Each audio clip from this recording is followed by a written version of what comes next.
It was the kind of night when the air feels heavier than usual, as though the darkness itself carries a weight you cannot name. The world had fallen into its own deep sleep, but my soul would not rest. My breathing was steady, yet my chest felt tight, not from fear, but from something far deeper, longing that could not be explained. The quiet pressed against me.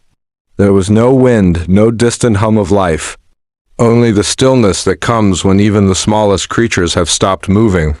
It was the stillness before rain, before dawn, before something unspoken shifts the air. I closed my eyes, not to escape, but to step further in, into the space between heartbeats, into the space where the world cannot follow, where only the soul and its creator can meet.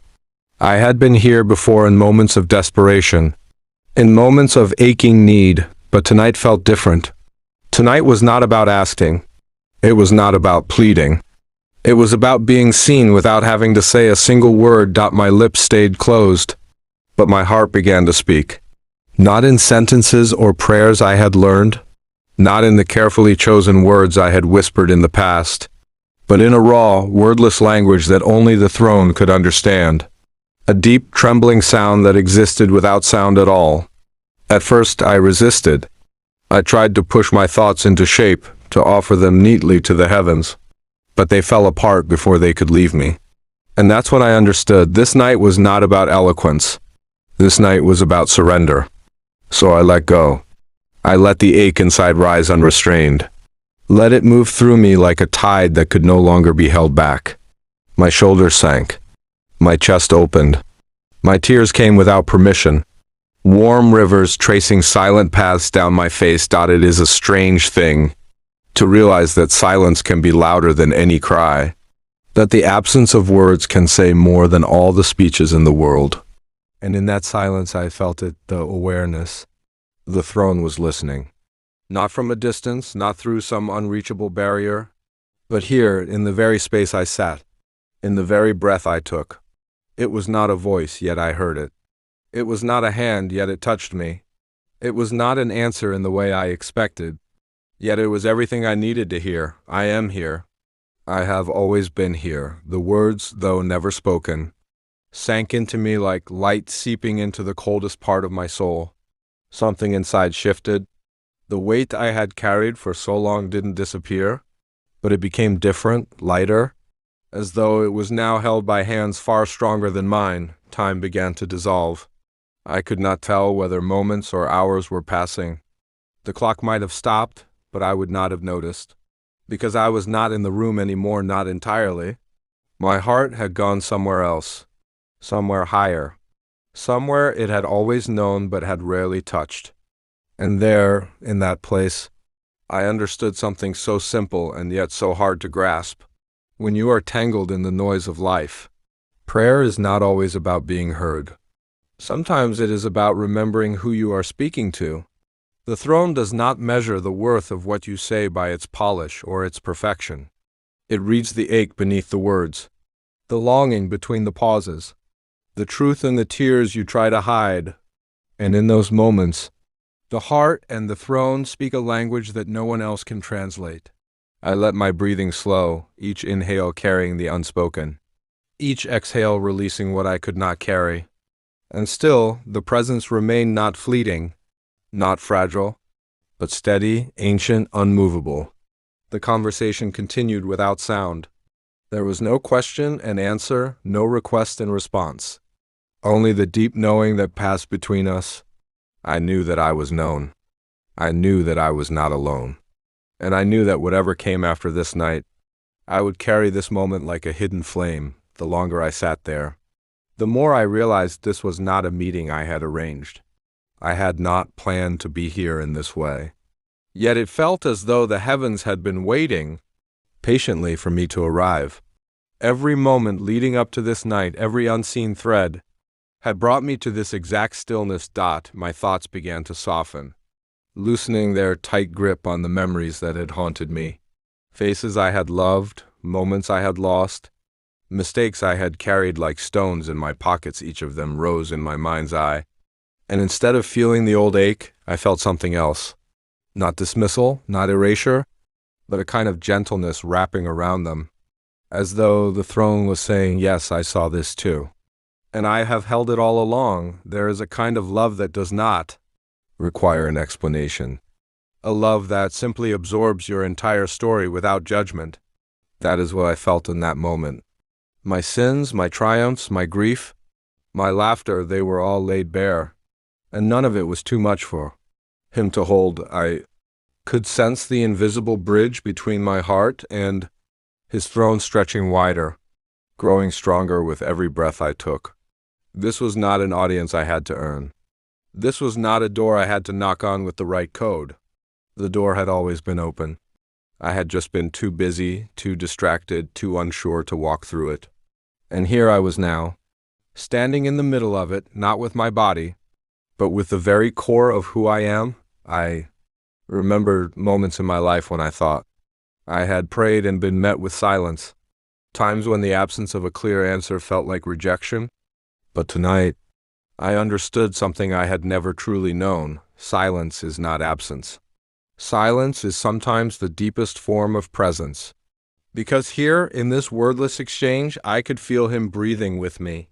Not like a god sitting far away on a throne of gold and light, but like the very air entering my lungs, like the rhythm that keeps my heart alive. I did not ask for anything. For once, I was not here with a list of needs or a desperate plea. I was here simply to be with him, and it was enough. More than enough. The tears kept coming, but they were no longer heavy with sorrow. They were cleansing, as if each drop carried away something that had been weighing me down for years. Pain that had taken root so deeply I had forgotten it was there began to loosen and fall away. I breathed in the stillness, and with every inhale, it felt as if I was taking in something, eternal something, that did not belong to the world of clocks and calendars. And with every exhale, I gave back the things I could no longer hold. Fear, shame, disappointment. They left me quietly, without struggle, because I was no longer clutching them in the dark corners of my heart. In that space, I felt him speaking again, not in sentences, but in truth that wrapped itself around me like a second skin. You have always been mine, even in the places you thought I could not reach, even in the moments you thought I had turned away. I have been closer to you than your own breath. The words settled into me, not as a fleeting comfort, but as a foundation I could stand on. I realized that nothing in my life had ever been outside of his gaze, not the moments I was proud of, and not the ones I wished I could erase. And then for a moment, everything went even quieter. Quieter than quiet. I could not hear the hum of the night anymore. I could not hear my own breath. It was as if the entire world had paused to witness this meeting between my heart and the throne. I wanted to stay there forever. It felt as though I had stepped into a place beyond time, a space where the days and years of my life did not line up in a neat row but existed all at once. I could see the child I had been, small and uncertain, holding questions too big for their age. I could see the moments I had stood at crossroads, choosing paths without knowing where they would lead. I could see the nights I had cried into my pillow, believing no one could hear. And in all of it, every memory, every shadow, every trembling breath, he was there. I could feel his presence woven through each scene, quiet but constant, like the thread that holds the fabric together. Unseen but essential. It made me think about how often we live as if we are alone, as if our struggles are isolated moments in an empty room. But the truth that was pressing gently into me tonight was this: there has never been a single second when the throne was not aware of me. That awareness was not cold observation. It was intimacy. It was the kind of knowing that comes from having been with someone in every joy, every heartbreak, every silent ache. I felt my chest rise and fall, and even my breathing felt shared, as if he was in it, keeping it steady. I whispered not because I had to, but because the words came without force. I am here. And though I heard nothing in the way humans hear, I knew the reply. And I am here. I have always been here. There was something in that exchange that healed more than I realized needed healing. It was not the fixing of a single wound. It was as if my entire soul had been stitched together again, each torn place mended with a tenderness I could never have given myself. The night outside my window was deep, but it no longer felt heavy. It felt wide, like an open field where nothing could block the view between me and the heavens. I thought of the times I had begged for answers, desperate for a sign, straining to hear some voice that would tell me what to do.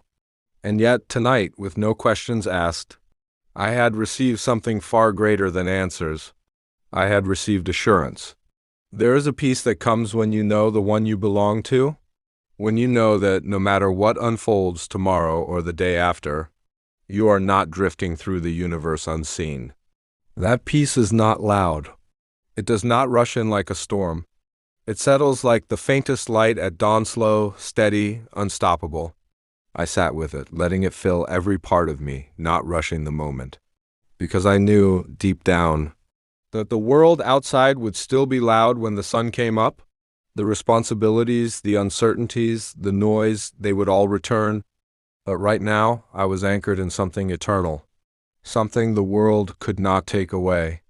It struck me then how rarely we let ourselves be still enough to hear this kind of truth. We fill the air with our own voices, with our own explanations, with our own desperate lists of what needs to change.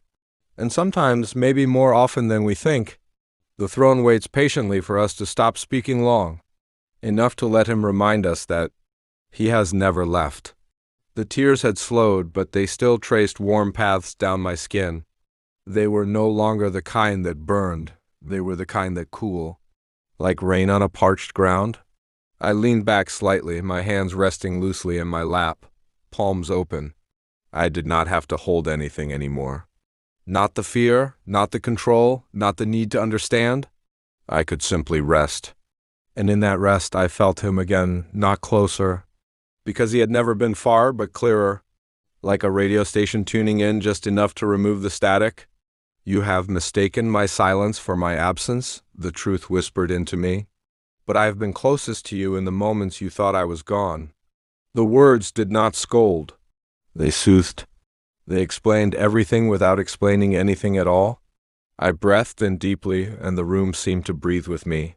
I felt my heart beating, not just as the organ that keeps me alive, but as the place where he and I meet. There was a softness in the air now, as though the very atmosphere had leaned in to listen. My breathing had slowed, my mind no longer racing to find the right words. And in that stillness I began to notice something I had overlooked all my life. How close he had been in moments I thought were empty. Memories surfaced, not as sharp pains but as gentle reminders. Sitting alone in a crowded room, feeling unseen, yet something deep inside keeping me steady. Walking down a quiet road at night, the shadows stretching long, and yet never feeling completely afraid. Those moments had not been my strength, they had been his nearness, disguised in a way I could nize back then. I thought about how often I had tried to measure his love by the things I received. The doors that opened, the prayers that were answered in ways I could see. But tonight, I understood that love is sometimes proven not by what changes around you, but by what holds you together when nothing changes at all. I felt my shoulders sink further, the tension releasing in waves. My hands, resting open in my lap, no longer felt empty, they felt held, as if invisible fingers had wrapped around them, reminding me that I was never holding my life alone. There was no rush in this space, no ticking clock demanding that I speak faster, no pressure to say everything perfectly before time ran out. Eternity has no such limits, and when your heart is speaking to the throne, you are in eternity, even if only for a moment. It struck me that this conversation was not like the ones I have with people. With people, I often explain, justify, or try to find the right way to be understood. But here, in this dialogue, I was already understood before I began. Nothing was hidden, and yet nothing was condemned. The awareness of being fully known is both terrifying and beautiful. Terrifying because there is nowhere to hide. Beautiful because you realize you never needed to. The silence deepened again, not empty but full of meaning, full of presence. I could feel him listening, but I could also feel him speaking, though no sound touched my ears. His language was not bound to syllables or tone. It was truth flowing directly into the core of who I am. I have been with you in every step you thought you took alone.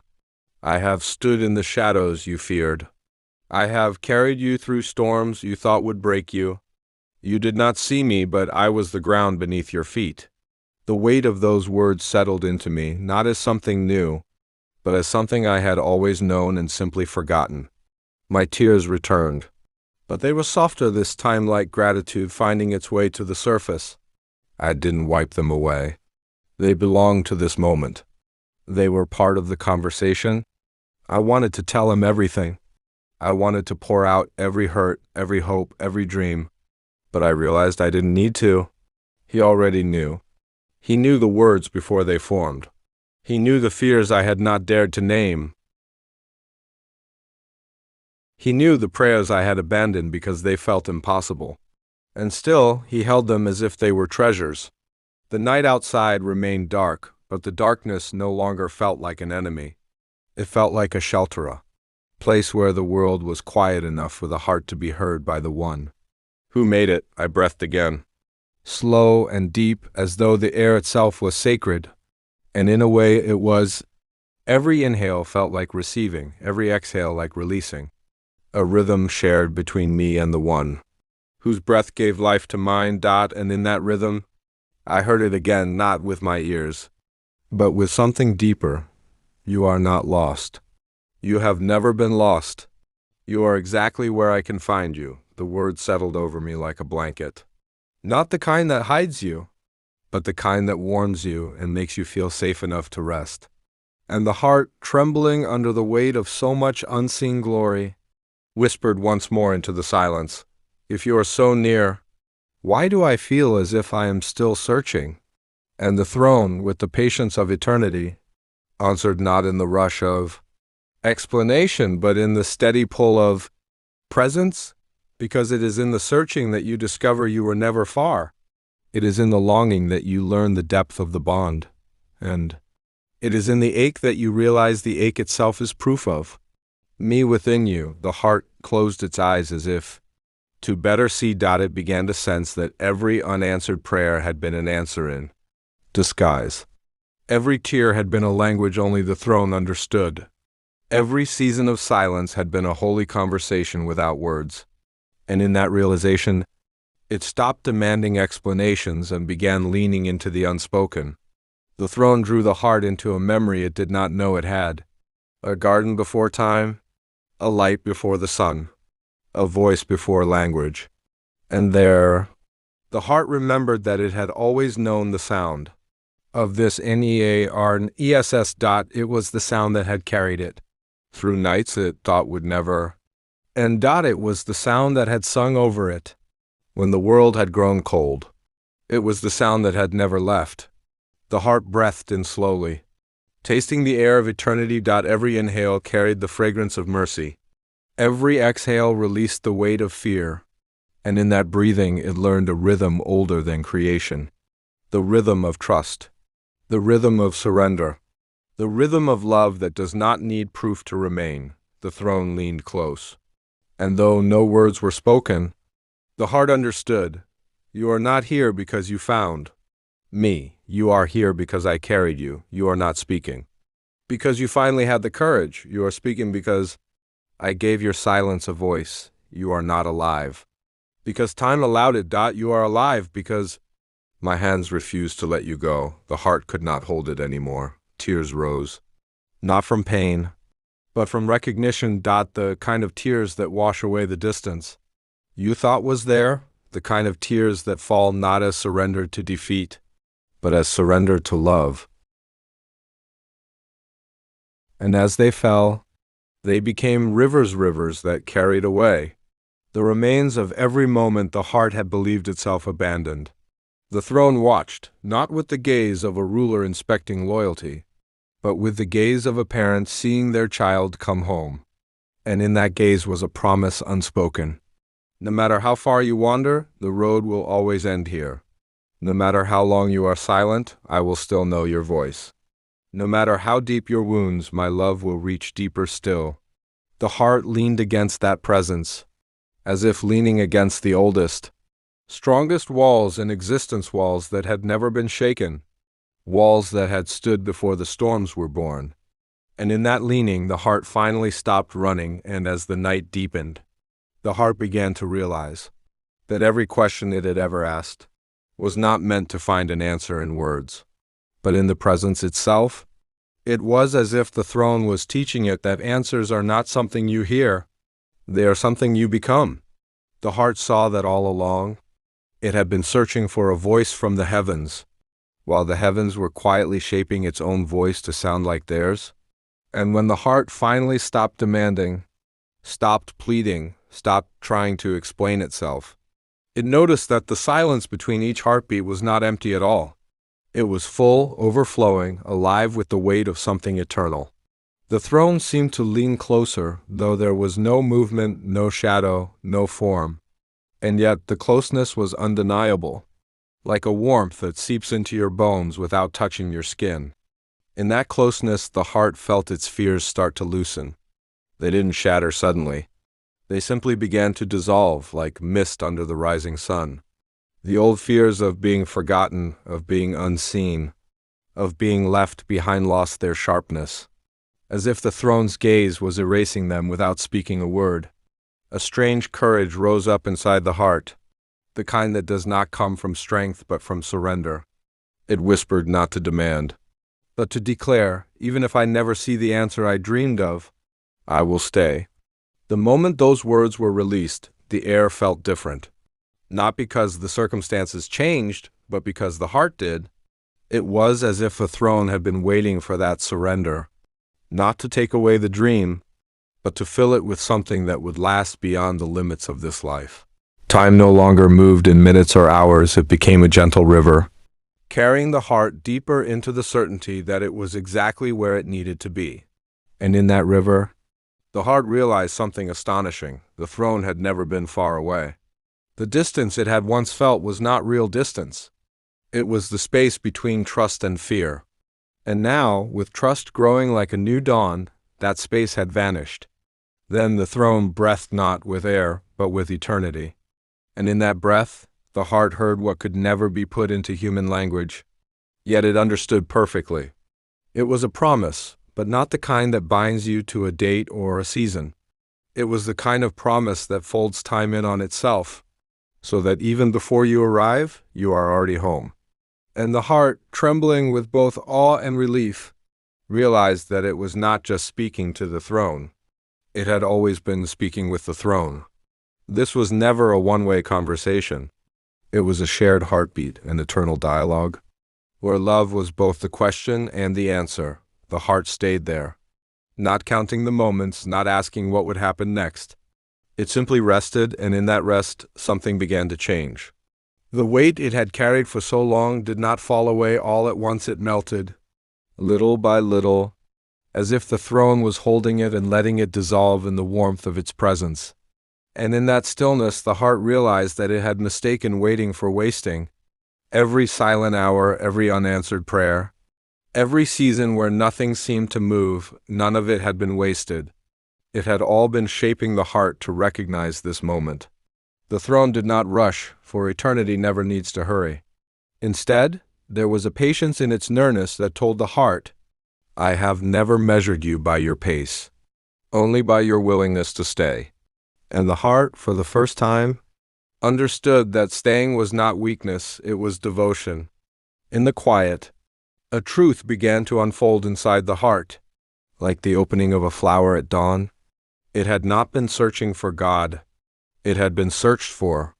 Every longing, every tear, every ache that the heart thought was its own had been planted there by the throne, as an echo calling it back home. The heart had been responding to a love it did not start.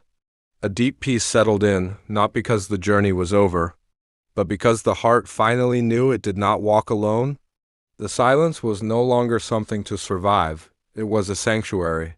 And in that sanctuary, the heart heard what it had been missing all along, the rhythm of the throne's heartbeat inside its own. It was slow, steady, unshakable.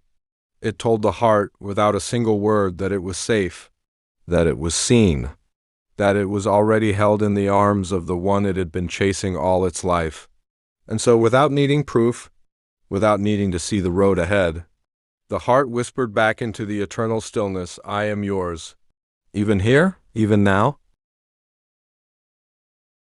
And so, without needing proof, without needing to see the road ahead, the heart whispered back into the eternal stillness, "I am yours." Even here, even now, and the throne, without sound, answered in a way the heart could never forget, not in sentences, but in a presence that wrapped itself around the heart so completely that it knew, beyond all doubt, that it would never be the same again. The heart did not leave that place, because it realized there was nowhere else to go. Every path it had once thought would lead to joy now seemed like a shadow compared to the light it had found. It did not need the world to understand its choice. It only needed to remain in the presence that had undone its fears. There was no grand ceremony, no sudden burst of music, just the steady, quiet truth that the throne was not far. It had never been far. Every season of emptiness had been filled with a nearness the heart could not see. Now, in the soft glow of this revelation, the heart knew that absence had only been an illusion. It thought of the nights when it had prayed into the dark, thinking no one was listening. It thought of the days when the weight was too much, when hope felt thin and brittle, ready to break. And yet, here it stood, whole, breathing, still capable of love. That was proof enough. The throne had not rescued the heart from every valley. It had walked with the heart through each one, even when the heart mistook the shadow for abandonment. And now, with a voice not of sound but of spirit, the throne whispered what the heart had needed all along. I was with you in every silence. I was with you in every unanswered prayer. I was the reason you kept breathing when you thought you could not. You are here because I never left. The heart felt no rush to speak. It simply breathed, and in each breath was an unspoken thank you, a kind of gratitude too deep for language. And then, as if the throne could feel the quiet vow inside the heart, a warmth wrapped around it again, not like a fire that burns quickly, but like the steady heat of the sun that never stops rising. It was the promise that even in the days to come, when storms would rise again, the presence of the throne would be the same, unmoved, unchanging, unending. And so the heart stayed not because it had nowhere else to be, but because it had finally found the only place where it was truly alive. The throne leaned near, so close that the heart could feel the warmth of eternity. "Beloved," the voice trembled with compassion, "you have carried so much weight, thinking you were walking alone. But I have carried you in ways you never saw. Every valley you crossed, I was the ground beneath your feet. Every storm you endured, I was the hand keeping you from drowning. Every tear you cried, I wore upon my heart." The heart could not speak. Tears fell like rain, but they did not feel heavy anymore. "I know the moments you hid from the world, thinking your wounds made you unworthy. I know the nights you prayed and thought the heavens were silent. But the silence was me, holding you so close you could not tell where your heartbeat ended and mine began." The throne's voice grew softer, almost a whisper. "I have been with you from your first breath, and I will be with you until your last, and beyond, into the forever where there is no end. You are not forgotten. You are not abandoned. You are mine, and nothing can separate you from my love." Something broke open inside the heart, not into pain this time, but into light. The weight it had carried for years fell away, as if invisible chains had been unlocked. The throne's final words wrapped around the heart like the gentlest embrace. "Rest now, beloved. Let me be the keeper of your story. Let me turn your ashes into beauty, your mourning into joy. For I am making all things new, starting with you." And in that moment, the heart knew there was no going back to fear, no returning to the shadows. It had found the one it was made for. It had come home,